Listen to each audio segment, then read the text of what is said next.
예, 안녕하십니까? 요절 말씀으로 25장 21절을 같이 읽겠습니다. 시작. 그 주인이 이르되 잘하였도다 착하고 충성된 종아, 내가 적은 일에 충성하였음에 내가 많은 것을 내게 맡기리니 내 주인의 즐거움에 참여할지어다 하고,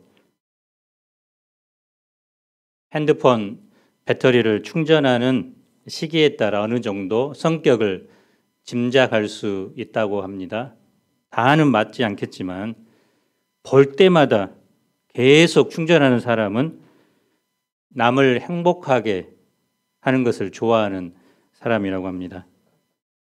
80% 정도 남았을 때 충전하는 사람은 상황 분석력이 뛰어난 사람입니다. 50%대 충전하는 사람은 엉뚱하지만 의리가 있는 사람이라고 합니다. 그리고 20%대 충전하는 사람은 공감 능력이 좋은 사람이라고 합니다.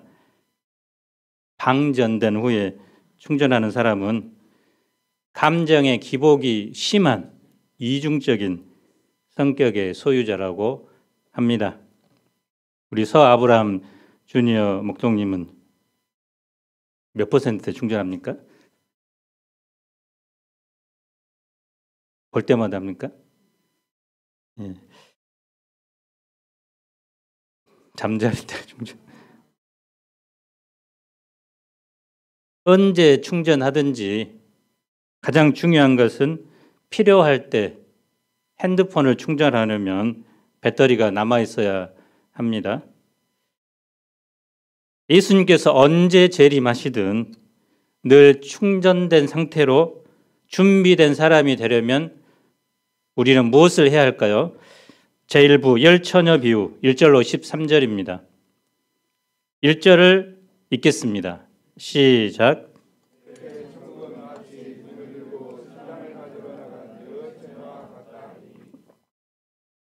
유대인의 결혼식은 신랑이 보통 초저녁에 신부의 집을 방문하는 것부터 시작되는데요. 그때 신랑은 신부와 함께 신랑 집으로 이동합니다. 신부의 들러리들이 등을 들고 두 사람의 앞길을 밝혀줍니다. 신랑의 집에 도착하면 일주일간의 결혼식이 본격적으로 시작됩니다. 들러리 중에 5은 슬기로운 처녀였고 5은 미련한 처녀였다고 본문은 기록합니다. 그 기준이 무엇입니까? 공통점은 똑같이 등을 가지고 있었습니다. 다른 점은 여분의 기름을 준비했느냐 그렇지 않느냐입니다. 기름은 오늘로 말하면 배터리입니다. 보통 신랑은 초저녁에 온다고 했기 때문에 여분의 배터리가 필요하지는 않습니다. 하지만 슬기로운 처녀들은 혹시나 해서 여분의 배터리를 준비했습니다. 신랑이 예상하지 못한 때에 늦을 것을 대비한 것입니다. 그래서 본문에서 슬기롭다는 의미는 미래의 관점에서 현재를 보고 미래에 있을 일들을 예비함으로 현재를 선택하는 것을 의미한다고 할 수 있습니다. 신랑은 언제 옵니까? 신랑은 들러리들이 예상한 시각에 오지 않습니다. 그래서 기다리다 지친 그들은 모두 잠이 듭니다. 슬기로운 처녀도 잠자는 것은 예의가 아니죠. 신랑은 모두의 예상을 깨고 한밤중에 옵니다. 보라, 신랑이로다. 맞으러 나오라. 깜짝 놀란 처녀들은 모두 일어나서 등을 준비합니다. 미련한 처녀들이 가진 등은 꺼져갑니다. 급한 마음에 그들은 슬기로운 친구들에게 부탁합니다. 기름을 좀 나눠줘. 하지만 슬기로운 처녀들에게도 나눠줄 만큼의 기름은 없습니다. 미련한 5 처녀들은 기름을 구하기 위해 기름을 파는 사람들을 찾아 동네로 갑니다. 그 사이에 신랑은 신부를 데리고 자기 집으로 가고 맙니다. 미련한 5 처녀들은 늦게나마 기름을 마련하여 허겁지겁 신랑 집으로 달려갑니다. 그러나 그들이 신랑 집에 도착했을 때는 이미 문이 닫혀버리고 맙니다. 잔치집에 들어가지 못하고 남은 처녀들이 닫힌 문을 두드리며 애원합니다. 주여 주여 우리에게 열어주소서. 신랑의 말이 무엇입니까? 진실로 너희에게 이르노니 내가 너희를 알지 못하노라. 기름을 사러 갔던 그녀들은 그토록 기다렸던 신랑으로부터 문전박대를 당합니다. 사실 신랑의 말은 너무나 당연합니다. 신랑이 신부 집에 왔을 때 미련한 5 처녀들은 없었고 또 가는 도중에 그들은 불을 밝히지 않았기 때문에 신랑을 보지 못했습니다. 혼인잔치는 그녀들을 기다려주지 않았습니다.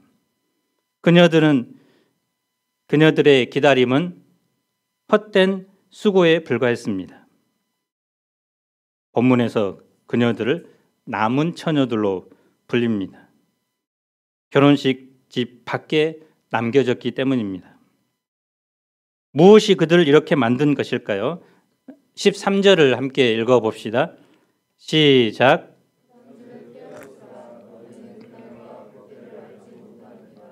그래서 본문 비유의 핵심은 13절이죠. 깨어 있으라는 말은 여분의 기름을 준비하라라는 말과 같습니다.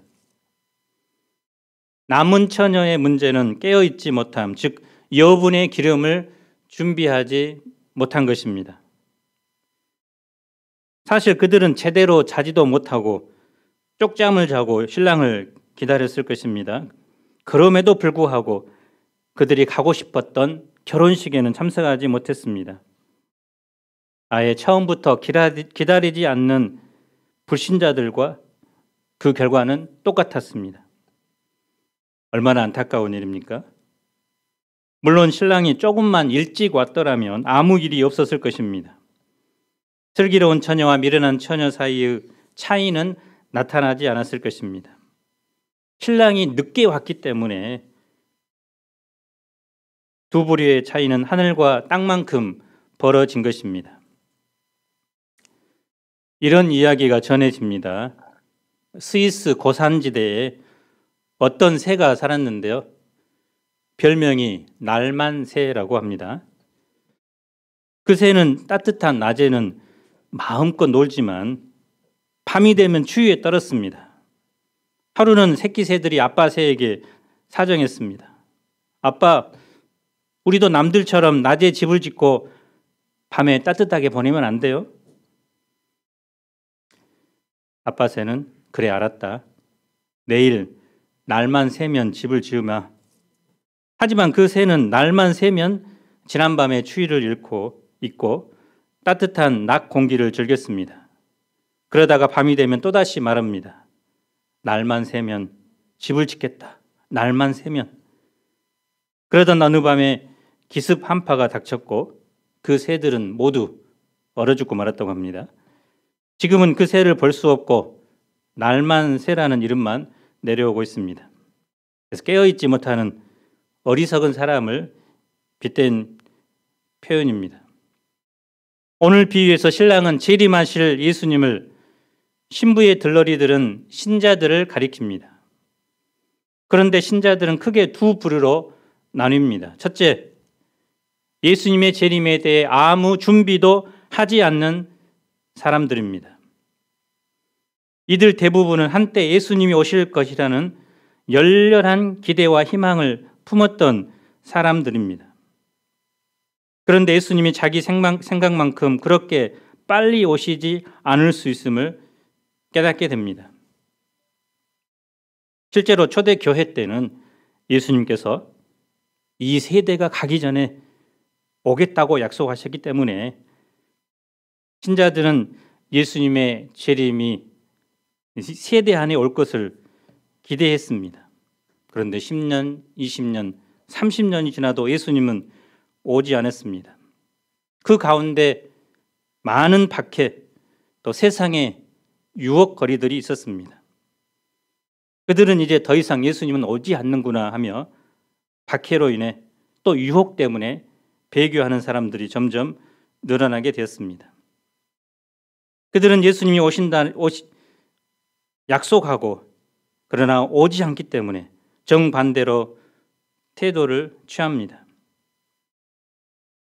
예수님이 아주 늦게 오시거나 어쩌면 아예 안 오실 수 있다고 생각하기 시작합니다. 적어도 내가 죽기 전에 주님이 오실 일은 결코 없을 거야 생각하며 마음을 놓아버립니다. 이들은 종말신앙, 재림신앙을 한물간 유행처럼 취급하면서 자신을 지혜롭다고 여깁니다. 이들에게는 다시 오실 예수님을 사모하는 마음이 식은 지 오래입니다. 한때 활활 타올랐던 신앙의 등불은 기름이 없어 곧 꺼질 듯합니다. 그런데 만약 그럴 때 예수님께서 재림하시면 어떻게 됩니까? 크게 당황하지 않을 수 없습니다. 그때서야 황급히 기름을 준비하라고 해도 소용이 없습니다. 부모님이나 동역자에게 빌릴 수도 없습니다. 각자의 등불은 각자의 기름으로만 켤 수 있기 때문입니다. 예수님의 재림을 준비하지 않는 이들이야말로 참으로 미련한 자들입니다. 둘째, 언제든 예수님의 재림을 맞이할 준비를 하는 사람들입니다. 13절을 다시 보십시오. 그런즉 너희는 깨어 있으라. 너희는 그 날과 그때를 알지 못하느니라. 재림을 준비하는 사람들은 이 예수님의 말씀을 기억하고 순종하는 사람들입니다. 예수님이 언제 다시 오실는지 알지는 못합니다. 예상보다 빨리 올 수도 있고 늦게 오실 수도 있습니다. 중요한 것은 언제든 예수님을 맞이할 수 있는 준비를 하는 것입니다. 그것이 바로 깨어있는 삶을 사는 것입니다. 그런데 깨어있다는 말씀을 늘 초긴장 상태로 지내라는 뜻은 아닙니다. 비유 속에서 보면 미련한 처녀나 슬기로운 처녀나 다 졸다가 잠을 잤습니다. 신앙생활을 하다 보면 바짝 긴장해서 달릴 때도 있지만 때로는 한숨 돌리고 쉬어할 때도 있습니다. 예수님의 재림을 기다리는 신자의 삶은 한판 승부를 통해서 승패를 결정하는 단기전이 아니라 오랫동안 버텨야 하는 장기전이기 때문입니다. 오늘 말씀 속에서 깨어있는 것은 늘 긴장 상태를 유지하는 것이 아니라 기름을 준비하는 것이라고 합니다. 기름은 무엇을 의미할까요? 어떤 분은 이 기름을 믿음이라고 해석하기도 하고 또는 성령으로 해석하기도 합니다.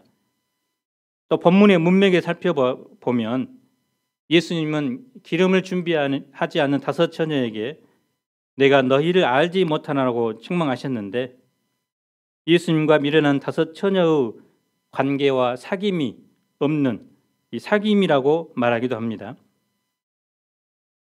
그런데 우리가 본문에서 이 등은 무엇이고 또 기름은 무엇이고 해석하는 것보다도 더 중요한 것은 예수님께서 언제 오시든지 맞이할 수 있도록 준비하라는 것입니다. 우리는 신앙생활이 더해 갈수록 또 날이 갈수록 예수님을 사랑하는 마음 그리고 다시 오실 예수님을 하루빨리 보고 싶은 마음이 점점 커져야 합니다. 그래서 마태복음에 NIV 적용 주석을 쓴 마이클 윌킨스는 이렇게 말했습니다. 예수가 오늘 오시는 것처럼 살고 예수가 100년 동안 오시지 않는 것처럼 계획을 세우라. 우리는 지금 당장 주님이 오실지라도 등불을 들고 맞이할 수 있는 슬기로운 처녀들이 될 수 있기를 간절히 기도합니다. 제2부 달란트 비유 14절로 30절입니다. 천국은 먼 길을 가면서 종들을 불러 자기 재산을 맡긴 어떤 사람과 같습니다. 그는 종들의 기질과 특성을 잘 알고 있었습니다. 그래서 종들의 능력에 따라 첫 번째 종에게는 5달란트, 두 번째 종에게는 2달란트, 그리고 세 번째 종에게는 1달란트를 각각 맡겼습니다. 이 달란트는 로마 시대의 화폐 단위입니다. 노동자 6,000일의 품삯입니다. 6,000일은 약 16년 5개월이므로 1달란트만 하더라도 결코 적은 돈이 아닙니다. 주인은 종들에게 달란트를 맡기면서 무슨 기대를 했을까요? 주인은 종들이 청지기 자세로 일할 것을 기대합니다. 이 청지기 자세란 자기의 신분이 비록 종일지라도 주인의 마음으로 사는 것입니다. 종은 이 상황에서 두 가지 자세를 취할 수 있습니다. 그 기회를 적극적으로 활용하여 청지기로 살든지 아니면 소극적으로 살면서 의미 없이 보낼 수도 있습니다. 그들은 어떻게 합니까? 5달란트 받은 종은 바로 가서 장사하여 5달란트를 남겼습니다. 그는 자기가 받은 달란트를 효과적으로 사용한 것입니다. 2달란트 받은 사람도 그같이 하여 2달란트를 남겼습니다. 그런데 1달란트 받은 사람은 땅을 파고 그 돈을 묻었습니다. 그는 그 돈을 잃어버릴 것이 두려워서 안전하게 보관하고자 한 것입니다. 그래서 오랜 시간이 흘러서 주인이 돌아왔습니다. 그리고 종들을 불러 결산했습니다. 본문에서 이 오랜 후란 말은 주인이 장사할 수 있는 충분한 시간을 주었다는 것입니다. 장사를 하다 보면 어떻습니까? 때로는 이익을 얻기도 하고 때로는 손해를 보기도 합니다. 항상 성공하는 것만이 아닙니다. 그런데 그 두 종들은 결국은 이윤을 남겼습니다. 5달란트 받았던 종은 5달란트를 더 가지고 왔습니다. 주인은 그를 칭찬합니다. 또 2달란트를 남긴 종도 2달란트를 더 가지고 왔고 주인은 똑같이 칭찬합니다. 그러면 주인은 무엇이라고 칭찬할까요? 우리 다 함께 21절을 읽어봅시다. 시작.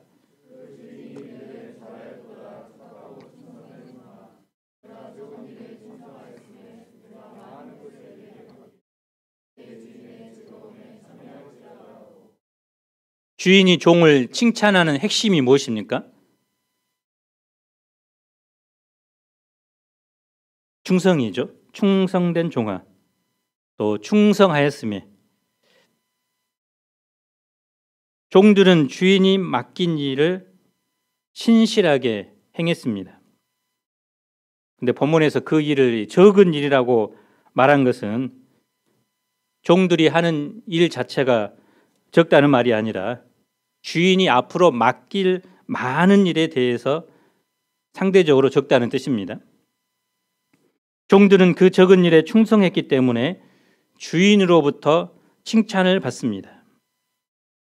만일 주인이 돈을 많이 벌어온 것을 칭찬했다면 5달란트 남긴 사람이 가장 많은 칭찬을 들었을 것입니다. 하지만 주인은 2달란트를 남긴 종에게도 똑같이 칭찬을 했습니다. 주인은 충성한 그들에게 어떤 상을 줍니까? 그들은 주인의 잔치에 참여하게 됩니다. 주인은 곧 잔치를 베풀 것이고 그 잔치에 충성한 종들을 초청합니다.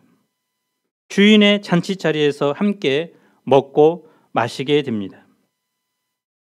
그러나 1달란트를 받았던 종은 어떻게 결산합니까?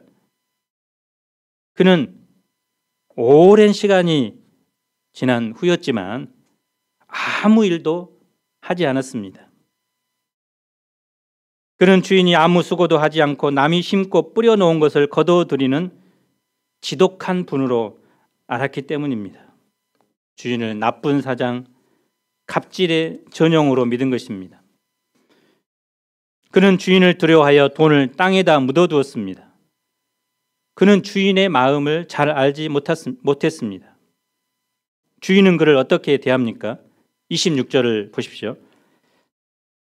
그 주인이 대답하여 이르되 악하고 게으른 종아, 나는 심지 않은 데서 거두고 해치지 않는 데서 모으는 줄로 내가 알았느냐. 주인이 볼 때 그는 악하고 게을렀습니다. 무엇보다 주인의 마음을 전혀 몰랐습니다. 그 결과 아무 일도 하지 않았습니다. 그는 주인에게 아무짝에도 쓸모없는 인간이었습니다. 그가 정말 주인의 마음을 알았다면 은행에 적금이라도 들어서 이자라도 챙겼을 것입니다. 주인은 그를 어떻게 합니까? 주인은 그가 가지고 있는 한 달란트를 뺏어서 다른 사람에게 줍니다. 그리하여 있는 사람은 더 받아서 넘치게 되고 없는 사람은 그 있는 것마다 빼앗기게 됩니다. 더 큰 비극은 무엇입니까? 30절을 읽어봅시다. 시작.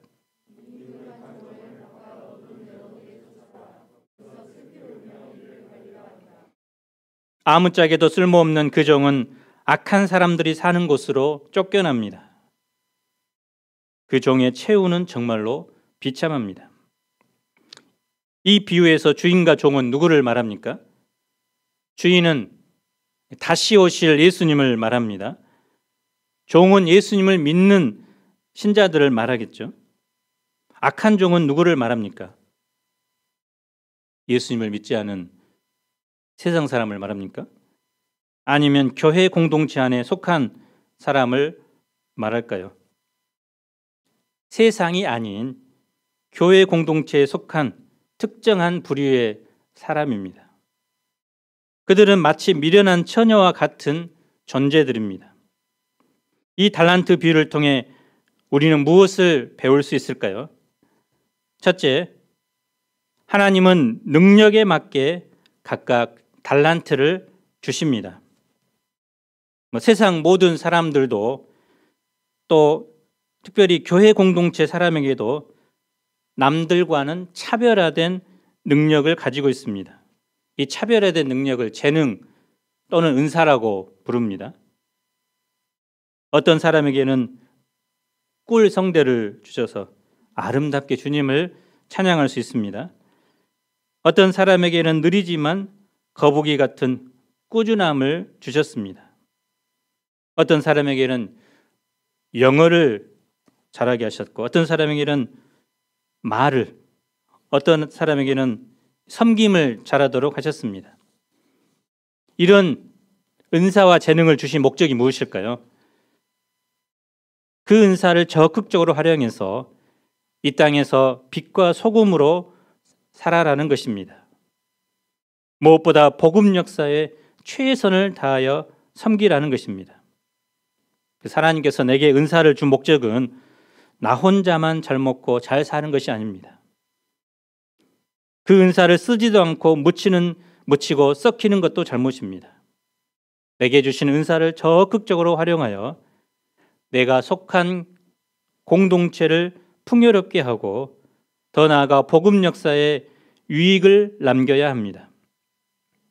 그런데 어떤 사람은 자기 은사를 다른 사람의 것과 비교하다가 열등감에 빠져서 은사를 썩히는 경우가 있습니다. 자기에게는 별 볼 일 없는 은사를 주셨다며 반발심으로 사는 사람도 있습니다. 하지만 우리가 비록 한 달란트의 은사를 받았다고 할지라도 그것은 결코 적은 것이 아닙니다. 내 은사가 상대방과 비교했을 때 비록 적어 보일지라도 그것은 결코 적은 것이 아닙니다. 하나님께서 내게 주신 은사와 능력은 다른 사람과 비교할 수 없는 유일하고 최고의 가치가 있습니다. 하나님께서 주신 것은 무엇이든지 귀하고 큰 것입니다. 우리는 절대로 다른 사람과 비교하지 말아야 합니다. 특별히 하나님께서는 우리의 기질과 성격, 능력을 정확히 알고 계십니다. 2달란트를 감당할 수 있는 자에게는 5달란트를 주지 않습니다. 1달란트만 맡기지도 않습니다. 특별히 주님의 역사를 섬기면서 주님께서 말씀도 맡기고 때로는 찬양도 맡기고 때로는 섬기는 것도 맡기고 내가 할 수 없을 만한 것들을 계속해서 맡길 때 몸에 힘든 거 불평하기보다는 내가 감당할 수 있는 은사가 있으니까 맡기는구나 생각하고 감사함으로 감당해야 합니다. 주님은 우리에게 정확한 양의 책임만 부과합니다. 하나님께서 나에게 현재 주어진 삶을 맡기셨다면 그것이 내가 감당할 수 있는 최선입니다. 그래서 여러 분야에서 많은 것을 척척 잘 해내는 사람을 보면서 그렇지 못한 자신을 자책하거나 죄책감을 가질 필요가 없습니다. 우리가 할 일은 주어진 것에 최선을 다하는 것뿐입니다. 주님은 누구보다 나를 가장 잘 아십니다. 둘째, 하나님께서 우리에게 원하시는 것은 충성입니다. 그래서 우리는 겉모양만 하나님의 사람으로 산다고 해서 무조건 천국 잔치에 참여하는 것이 아닙니다. 단상에서 찬양을 하고 또 악기당에서 드럼을 칠지라도 충성의 마음으로 감당해야 합니다. 예수님께서 내게 맡기신 일에 충성했느냐가 내 삶의 미래를 결정합니다. 많은 열매를 남겼나 유익을 남겼는 것보다 더 중요한 것은 주님께서 맡기신 그 일에 충성했느냐입니다. 충성했으면 내 일생을 통해서 단 한 사람이 구원을 받았더라도 주님은 주님의 잔치에 우리를 참여하게 하십니다. 내게 맡기신 일은 무엇입니까? 그것은 내가 이 세상에서 소금이요 빛으로 살기 위해서 해야 할 일들입니다. 그래서 학생으로서 열심히 공부를 하는 것이고 또 학사로서 직장 일을 열심히 죽게 하듯 감당하는 것입니다. 또 우리에게는 더 나아가서 이 성경 선생이요 목자로서 맡은 일입니다. 우리가 맡은 일에 충성한다는 것은 내 삶의 우선순위를 그 일에 첫째로 둔다는 뜻이기도 합니다. 그래서 유혹과 고난 앞에서도 삶의 우선순위를 절대 바꾸지 않는 것입니다. 충성을 UBF 용어로 바꾸면 절대성이라는 말로 바꿀 수도 있습니다. 우리는 지금 믿음의 1세대에서 2세대, 3세대로 이어지는 과정에 있습니다. 그래서 믿음의 1세대가 2세대, 3세대에게 물려줄 믿음의 유산이 있다면 무엇일까요? 그것은 바로 충성입니다. 충성은 내 삶의 미래를 결정합니다. 그래서 올해 21학번 플러스 재수생을 살펴보니까 최대 8명이었습니다. 학생의 모임을 하면서 이 8분의 귀한 형제 자매들 어떻게 환영하고 섬겨야 할 것인가 이야기를 했습니다. 그래서 2월 한 달간 더 나아가는 1학기 내내 이분들을 열렬히 환영하고 축하하고 또 그분들이 주님의 은혜를 풍성히 누리도록 섬겨야겠다고 방향을 잡았습니다.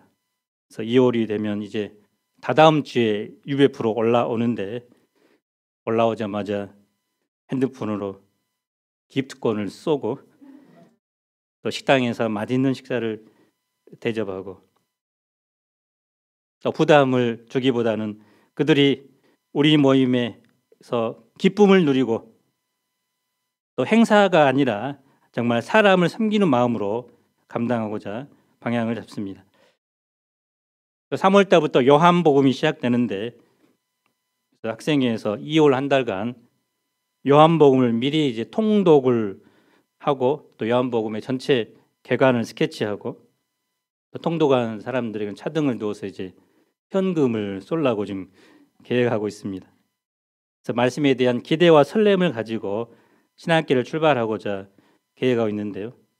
이런 학생의 리더들 양들이 우리 선배들의 그 믿음의 유산인 이 충성을 잘 계승해서 이 시대 캠퍼스 역사의 주역들로 성장할 수 있도록 격려하고 또 기도해 주셨으면 좋겠습니다. 한 달란트를 받았던 종은 처음에는 주인과 종의 관계, 즉 주인의 잔치에 참여할 수 있는 관계였습니다. 하지만 그가 맡은 일에 충성하지 않았을 때 그 관계는 깨지고 말았습니다. 처음부터 주인과는 아무 관계도 없는 사람처럼 아주 심한 벌을 받게 됩니다. 그래서 오직 주님께서 맡기신 일에 충성하는 사람만 천국 잔치에 참여하게 된 것입니다. 주님이 우리에게 맡겨주신 책임 아래서 충성스럽게 일을 하면 우리의 재능과 능력은 점점 성장하게 되고 우리가 섬기는 그 영향력은 확대되게 됩니다. 만약 주님께서 주신 것들을 가지고 아무것도 하지 않는다면 그 재능과 능력은 점점 줄어들고 결국은 완전히 소멸되고 말 것입니다. 주인이 종에게 요구한 것은 충성입니다. 우리가 주님께 할 수 있는 것은 다만 충성입니다. 충성했다면 그걸로 주님의 칭찬을 받게 됩니다. 주인과 함께 즐거움에 참여할 수 있습니다. 우리 3부는 작년 추수감사 예배 때 허리케인 피해로 어려움을 겪고 있는 온두라스 UBF의 구제 헌금을 했습니다. 그곳에 강다윗 선교사님이 계십니다. 온두라스는 중남미에서도 가장 못 살고 치안이 불안한 나라입니다. 2번의 허리케인이 불어 공항이 물에 잠기고 10만 명의 이재민이 발생했습니다. 강다윗 선교사님은 조그만 액세서리 가게를 하고 있는데 코로나 때문에 폐업을 하고 많은 어려움을 겪었습니다. 특히 6년 전에는 강도 2명이 신호 대기를 하고 있는 선교사님 차를 향해 권총을 난사했습니다. 화약 냄새가 차 안을 가득히 채우고 죽음의 순간에 그는 기도했다고 합니다. 주님 뜻이면 제 영혼을 받아주시고 더 쓰기 원하시면 살려주십시오. 그런데 기적이 일어났습니다. 총알 한 발은 머리 부분에 살짝 박히고 한 발은 옆구리 부분에 박히고 다른 2발은 차 시트에 박혔습니다. 총알이 피부만 스쳐서 껌딱지 떼듯이 손으로 떼어놨다고 합니다. 그래서 온두라스는 너무나 가난해서 대학생들은 희망을 가질 수 없다고 합니다. 20년 동안 복음 역사를 섬겼지만 몇 명의 양들만 겨우 남아서 성장하고 있습니다. 그럼에도 불구하고 선교사님은 죽음의 위기를 넘기고 또 힘든 복음 역사 속에서도 오히려 그 땅에 가난한 자, 병든 자들을 섬기러 오신 예수님의 성육신을 배우게 되어서 오히려 감사하다고 했습니다. 자신을 왜 이렇게 위험한 나라로 보내셨는가?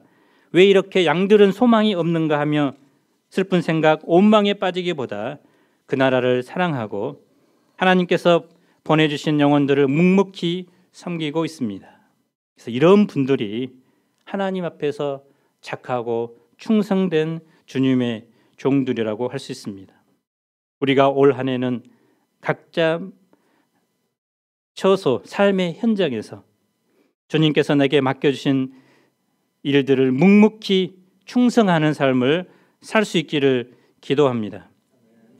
충성할 뿐만 아니라 주님이 원하시면 풍성한 열매들도 거둘 수 있기를 간절히 기도합니다. 결론입니다. 예수님의 재림을 기다리는 그 시간은 결코 무의미하고 공허한 시간이 아닙니다.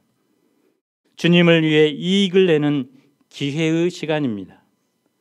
얼마나 많은 것을 소유했느냐보다 우리가 소유한 것을 어떻게 사용했느냐가 우리의 인생을 판가름합니다. 우리가 예수님의 재림의 날, 그 결산의 때가 있음을 늘 기억해야 되겠습니다. 그리고 오늘 그리고 지금 나의 은사와 능력을 충성스럽게 감당함으로 잘하였도다 착하고 충성된 종아라는 주님의 칭찬받는 저와 여러분이 될 수 있기를 간절히 기도합니다. 21절을 같이 읽겠습니다. 시작.